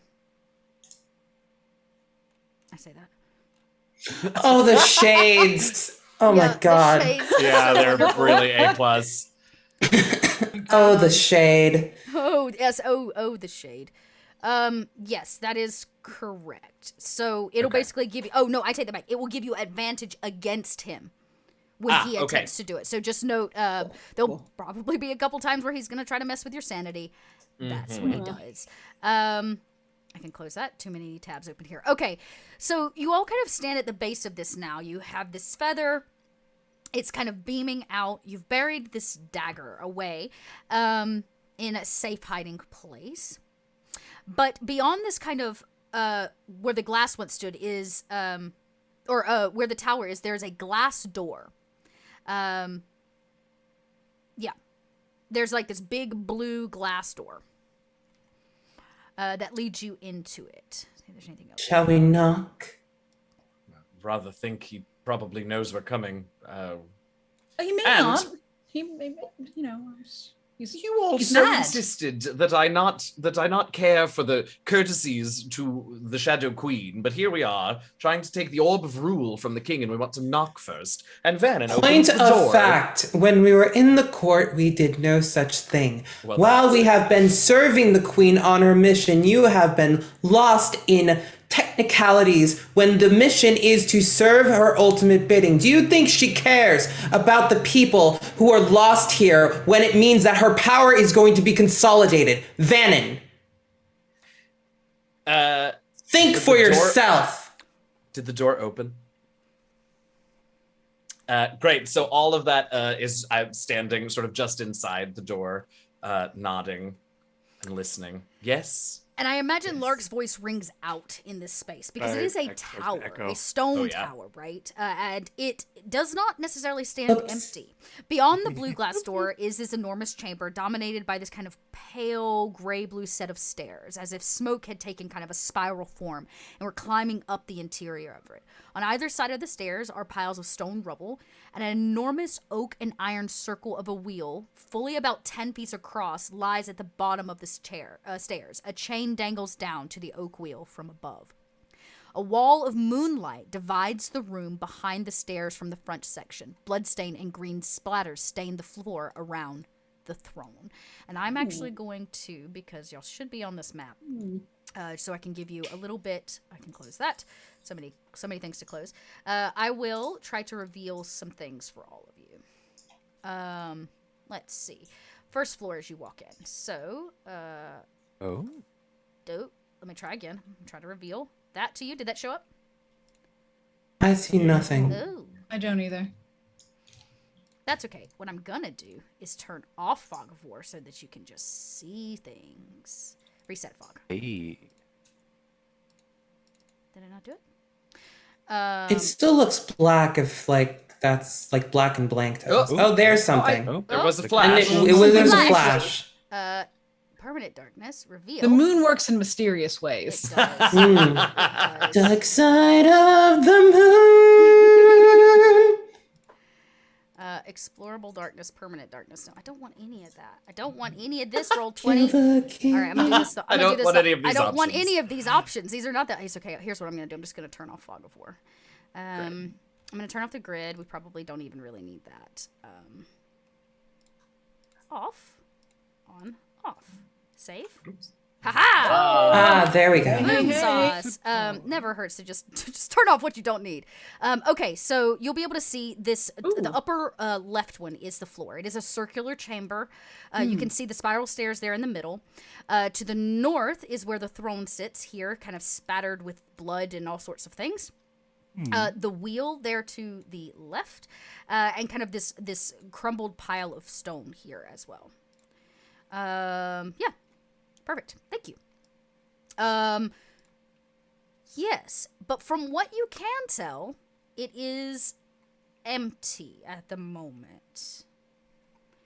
I don't believe that. Would anybody like to do anything? I feel like I can see through illusions or something. Oh, Please okay. do. You can make a perception at advantage, I'll say. Let me just see what it actually like. There was something as part of the sorcerer stuff. Advantage. Oh, it's saving throws. Okay. Okay. Oh, and blur and mirror magic. So Yeah, really keep that in mind so that I can Thank cast you. it. It's so bright. the stair right in here, it's almost hard to see the stairs then for you, because the stairs themselves are almost transparent. Like glass. For me? For everybody, the Oh. stairs in the middle seem to be made of a transparent material. Wow, my rolls are Wow. Yeah, you don't horrendous. see any body or anything other than what the naked eye shows you. La la la. Every 6 seconds or so, I raise my hand in the air and I try to just throw some ink in front of me as black mist sprays into the air, and I douse the light for only a moment as I'm just able to see through it comfortably for just a second. And then 6 seconds go by and I do it again. And I'm trying so hard to see and I can't. It's so frustrating. But that's what I'm doing. Theoden, are you having an attack? What is going on with you? I can't see anything. This is so awfully bright. Oh, it is it? Yes, too bright. Could I do See it? something? Oh, sorry. Yeah. So I have a spell called Shadow Blindness. It negates dark vision. Could I do that in a way that helps Theoden? Ooh, it negates dark vision. Mm-hmm. So Have dark vision. much like the light that's happening here, with a high It's enough, just a cantrip. it's just a cantrip. You could definitely give it a try. Theoden, may I make an attempt at something? Yes, tried something. You should do it. He's complaining too much. It's driving me crazy. Okay, so if he's willing to do this, I don't know if the spell save is necessary. Okay. So I try to negate his dark vision so that he can see normally in here. Okay. I see what you're doing. Okay. Yes, I would say it helps. Because it is a racial feature in this regard, it's kind of built in that he's a little sensitive. But as you negate the dark vision, it becomes significantly easier. It's like she polarized your lenses as you're staring into the sun. You can see just a little bit better. The stairs become clearer, so forth and so on. And you can actually see, I should point this out, there's another glass wall here. Blocking the throne from you. That becomes definitely clear now to you, Theoden. The wall there. I'm not sure if you all saw that. Did that help? Yes, surprisingly, it did. You're What did you welcome. do? I blinded you technically, or at least negated your ability to see long distances in the dark, but suppose it was more of a disadvantage here than it was a benefit. It'll come back, though, yes? Of course. You can stop throwing Thank you. stuff. Yes. There's like probably a spray of like ink on the ground as I've Yeah. been throwing ink into the air trying to... Would You know anybody- it's rude to make a mess when you're a guest. Have you seen this place? There's rubble everywhere. It's a little trashed. Yes. I think I spruced it Still up. rude. Yes, I Lark is grinning, just straight out grinning. the Mirror King or something, right? He's the rudest of all. The Moonlight King. That's it. That's Um, the guy. Seraphim is kind of wandering around a little bit, and as she cannot see well, she's going to straight up just like run into this Gunk. Yeah. throne wall. Oh, hey, I found there's apparently some sort of field of some sort here blocking this throne. I was going to go see it, but It's glass. Glass wall is the yeah, field. apparently the throne's off limits. Hmm. Do we need Can to we get- break it? She's We gonna need just, the like, throne for sit any on it. reason. We're looking for the king. How about this? There are a few checks people can make. If anybody wants to make a perception, an arcana here, I would take a Well, history okay, for anybody that perception. may have some kind of specialty in architecture or history in. Can I just try to break the glass? Can't Yeah, turn you down sure a- can. down a- Okay, so I recently acquired 4th level spells. And that includes this little baby. Ooh. Polymorph. Creature that you see, one only creature must make the wisdom saving throw. Transform last. Okay. I love polymorph. It's one of my favorites. So, What I want to turn into a T-Rex. Okay, since you're not fighting yourself, you're able to polymorph yourself into this T-Rex, and you're gonna go running headfirst into this glass wall. Oh yeah. Okay. Whoa. And she probably stands too tall. The T-Rex has to kind of duck in the space. She is a snow white and black striped Oh my God. T-Rex. That's so cool. And you go running just in time for who just rolled that? That was just in time for you to see, Theoden, that the wall itself is not made of it is solid, like you're not gonna be able to get through it, but it seems to be made of it seems to be made of moonlight, like densely packed moonlight. And this T-Rex goes running and charges head first, and as the T-Rex hits the moonlight, it all but bounces you back. Which, unless you want to concentrate, will knock you out of T-Rex form. It can knock me out of T-Rex form. Okay. And it definitely does. You kind of push back and go flying across the room. Ow. Are you alright? That was so cool, though. It hurts though. Oh, no. Based off of recent discoveries, it's not glass, it's moonlight. Sorry, I should have... Oh, thank you so much for informing me now. Yeah, there would have been Theoden. helpful information before this. Oh, my aching I had a head. chance to tell you. And Seraphim's gonna pat Lark on the head. oh, pets. Yeah, the pooch comes Yes, over, no. Spot comes over and like nudges you. But in addition to this, you see a few other things. Now, maybe it's your frat boys polarized glasses or whatever, but you're able to see through some of this moonlight to the other side thanks to the spell that was cast on you. Thank you. Something shadowy, incorporeal, sits on the throne itself, watching all of you. There is something on the throne. I don't know if anybody can see through the moonlight. It's sitting on it. Are we being peeped on? Are you saying something's We're peeping on them. us? Is it the king? I don't know. It's. I can't quite get a good look. It's at least I can get a good shape of it, and it's definitely sitting on the throne. Oh no. Oh, Seraphim's gonna go up to the wall and start like banging on it. Hi! Over there, who are you? Are you peeping on us? Theoden, as she hits and bangs on this, even though it is moonlight, it's still solid and it's still connected. Yeah. And you can a piece of the ceiling crumbles and hits your shoulder. Ah. And you notice that, there were two kind of holes in the ceiling, right? One where the chain goes up.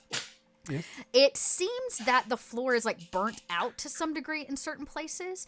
And these beams that hoist this chain for whatever it's used for are not really structurally sound. So these two enormous holes mar the outer walls, and a layer of bluish smoke sits atop the charred remains of many of the floor beams. It seems that part of this tower is unstable. Okay, well, has anyone looked up recently? What are you watching us for? Oh no. Yep. Doesn't look like it's 100% stable. Not sure We're not going to be able to get through this without solving some inane fate puzzle, aren't we? I mean, what if I'm we just not go Faye, up? I don't know. Stairs? I happen to agree with Theoden. I don't But see any then again, reason if we for go us up, to we be may here have- attacking a wall of moonlight. Somebody's watching us, and there's a reason. that they're sometimes watching we us. want... How long have we been doing this? I'm over it already. Sometimes brute force helps. Up the stairs or keep bringing Fine. moonlight? Yeah, I suppose that's all we can do at this point. You could still stay here. I can go up, and therefore it's only one person, and it's not too heavy. Because if we all go up, maybe it's too much for the whole tower, and the tower will fall, considering it could just be not structurally sound. Or someone else could just go up, and I'll just stay here, safe. There's also this wheel, right? Yeah? Yeah, what do you- Yes. It seems to be some kind of mechanism. Is there a way to like work the wheel? That's a great question. That's going to be an intelligence check of some kind. If anybody has some kind of proficiency in mechanics or I can take that. History again on any kind of architecture. No. You think I am a worker? Well, more of a naturalist. What do you think? What do you think I'm doing? Why do I have 5 in athletics? Who did that? I don't know. Do we spin it? Could try. Right? I just keep, just push it. Just see what happens. Go on. I need a strength check from whoever's gonna push it. Go. I'm gonna do the thing. Go on, Bard. Push the thing with your strength. Here's my strength. God. It is very rusted, very heavy. And it doesn't actually look like it's supposed to be pushed from here, as if this may be the pulley system for something much higher. Oh. Huh. I still keep pushing. I don't think he'll put that together. Oh no, I feel it. The madness is already getting to us. I can feel it already.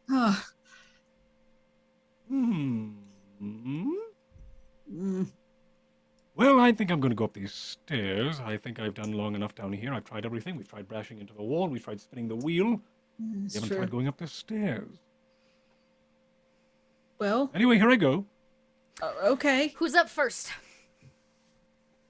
I am first. Okay, All right. Theoden. The stairs are much squishier than you thought they were going to be. Oh, never mind. They I don't give a wanna go little bit first like either. carpet, even though they look solid like glass. As you come up to the second floor, you can see it there on your map. It's got some disheveled walls. These beams, you can see, these are in fact kind of charred out. Here is the chain that goes down to the floor below. And here's the other hole in the ceiling, though you're not exactly sure that leads down. But as you get up here, you see somebody else on the stairs. Not what you imagine the Moonlit King. This cannot possibly be him. Instead, this is a strange little man. He's rather short and kind of dwarfish in nature. He looks, say, what might a gnome would look like, except his shoulder is a little hunched, his body seems malformed, and he's gray. His eyes look crazy, and in his hand, he carries something very prominent.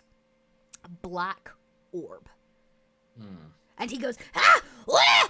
And he begins running up the stairs. Oh, careful. Hey, where is he? There's someone And he goes, going up the stairs. turn it off, turn it off! He yells into the orb. Oh, I would like to cast Hold Person on him. Okay. Can you see him? He is on the second floor. Did you also take the stairs? I thought we were all was climbing right up behind after. him. So everybody, Oh. so you all basically poke your head through, see this empty space. He begins running up to the third floor, and he says, turn it off, turn it off! I need all of cast a Hold Person if you'd like. Yes, I'll I start would. there. I'll start there, All right. and then I will tell you what happens next. Okay, it's a wisdom saving throw. Ew. He's a crazy Darrow. Fail. Yes, he is Oh, I paralyzed. thought the Darrow were the ghost things that we encountered before. That's why I said we know what those are. I'm Oh sorry. yeah, no, Darrow Oh, we did, are though. Darrow They are a gave you the very collar. special race of like gnomes or halflings. Right, they have the tentacle tail. Yeah, they have usually deformities. Oh, we did meet one before then. Yeah, you did inside a Zobeck. You met Yeah. one in Zobeck. So you did meet one. Okay, so he is like held. But he did call something out. And as he does, and as he freezes, he tosses this orb up to the third floor, and you can hear it go.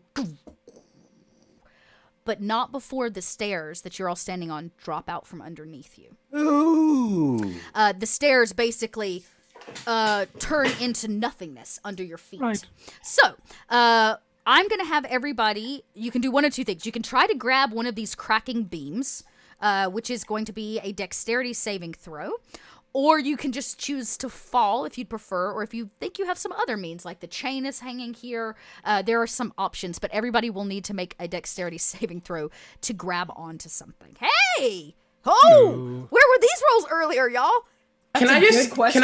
do Misty Step onto the Oh, yeah, the floor? absolutely. Yeah, absolutely. Yeah, you off to the side. Oh, poor Fannin. That's all right. No. And our pooch is probably going to take some damage too, unless he wants to make a dex save.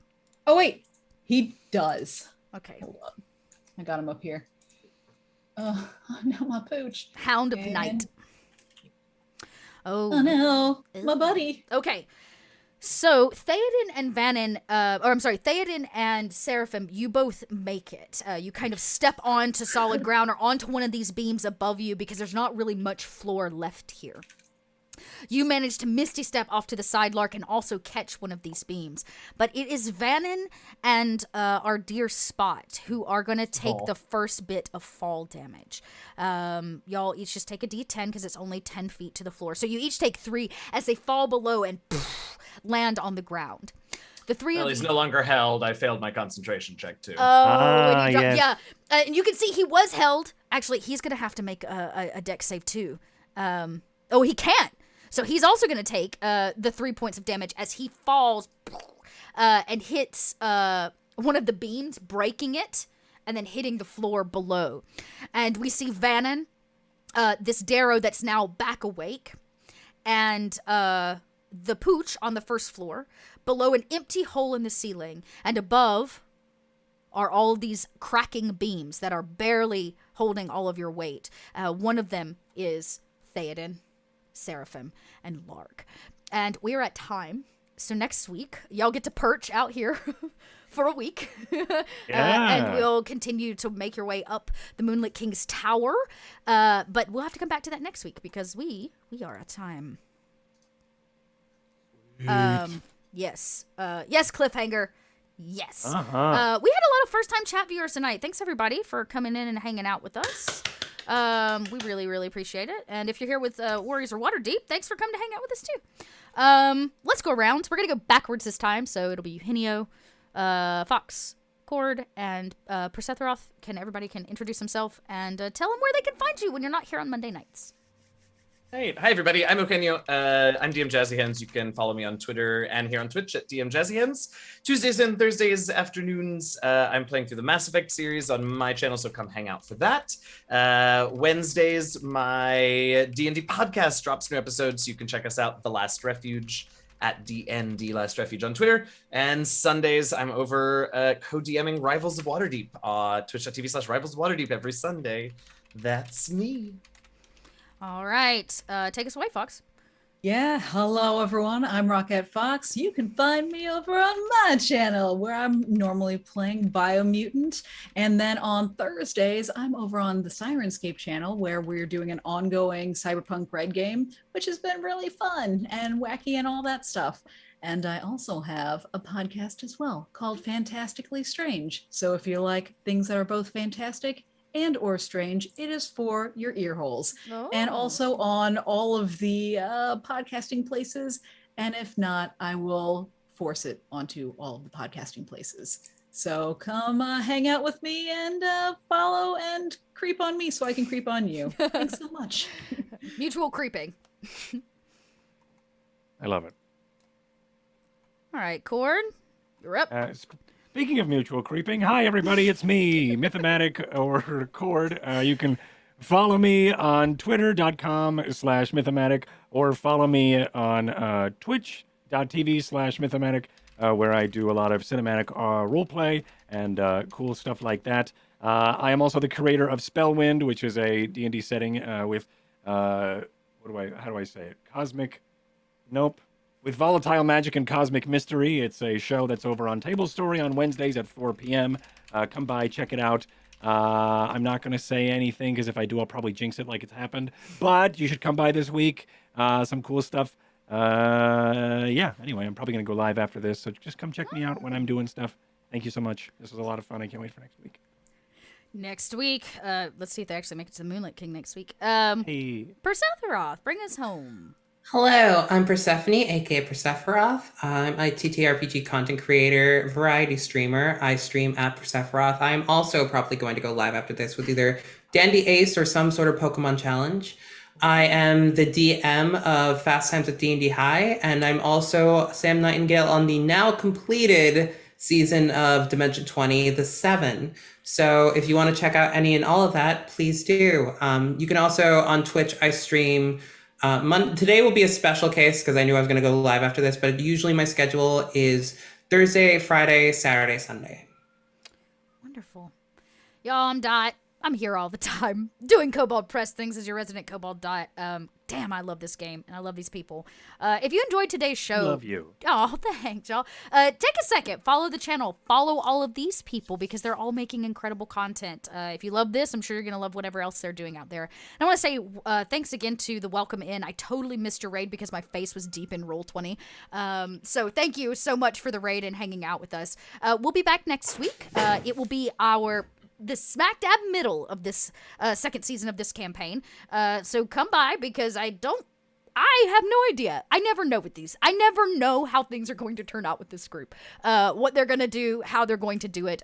They continue to surprise me and use things in ways I would never have thought, which is why I bring these awesome people to the table. For sure. If you want to check me out elsewhere, I am Little Red Dot on all of your social. I'm coming back to streaming on my own channel, which has taken some time because I am producing so much content, y'all. But you can check out me starting tomorrow morning on every Tuesday morning for a stream I do with my bestie Trooper.